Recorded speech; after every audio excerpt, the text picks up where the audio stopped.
Hi friends, இன்றைக்கி நம்ம போயிருந்த ரெஸ்டாரண்ட் நேம் தான் சங்கராந்தி.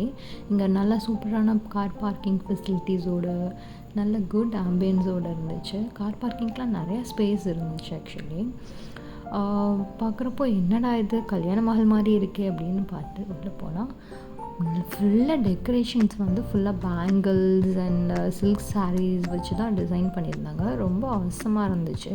இது வரைக்கும் யாருக்குமே இந்த ஒரு ஐடியா தோணல. இந்த ஹோட்டலில் சூப்பராக பண்ணியிருந்தாங்க. ஃபுல் ஆஃப் மேலே பார்த்திங்கன்னா எல்லாமே கிளாஸ் பேங்கிள்ஸ் தான்.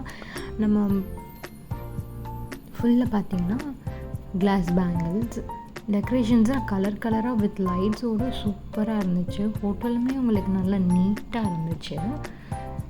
எங்கள் சேனலில் ஃபர்ஸ்ட் டைம் பார்க்குறீங்கன்னா சப்ஸ்கிரைப் பண்ணுங்கள். பார்த்திங்களா அவ்வளோ நீட்டாக க்ளீனாக இருந்துச்சு. ஃபுல்லுமே எந்த டிஸ்டர்பன்ஸுமே இருக்காது. நல்லா நீட்டாக கேப் விட்டு கொஞ்சம் ஸ்பேஷியஸாகவும் இருந்துச்சு.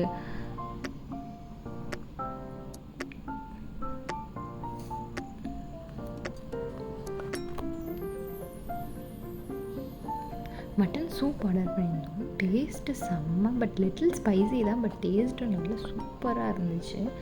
மட்டன் பீஸுமே உள்ளே போட்டிருந்தாங்க. நெக்ஸ்ட்டு மட்டன் கிரேவி ஆர்டர் பண்ணியிருந்தோம். அது நம்ம சப்பாத்தி, பிரியாணி, பரோட்டா எதோடனாலும் மிக்ஸ் பண்ணி சாப்பிட்டுக்கலாம். நாங்கள் இதோட எக் கொத்து புரோட்டா தான் ஆர்டர் பண்ணியிருந்தோம். அது எங்கள் டேஸ்ட்டு அவசமாக இருந்துச்சு. வேறு லெவல். எக் கொத்து parotta with mutton gravy super combination.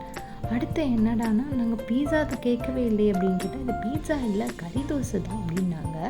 Chicken கறி தோசை அவ்வளோ டேஸ்ட்டாக இருந்துச்சு. இதில் நிறைய சிக்கன் பீசஸ் தான் ஃபுல்லாக தோசையில் ஃபில் பண்ணி கொடுத்துருந்த மாதிரி இருந்துச்சு. Worth of money. அதுக்கப்புறம் சரி ஓகே அப்படின்ட்டு எக் கொத்து புரோட்டா வித் மட்டன் கிரேவி செம்ம டேஸ்ட்டாக இருந்துச்சு. ரெண்டுக்குமே காம்போ.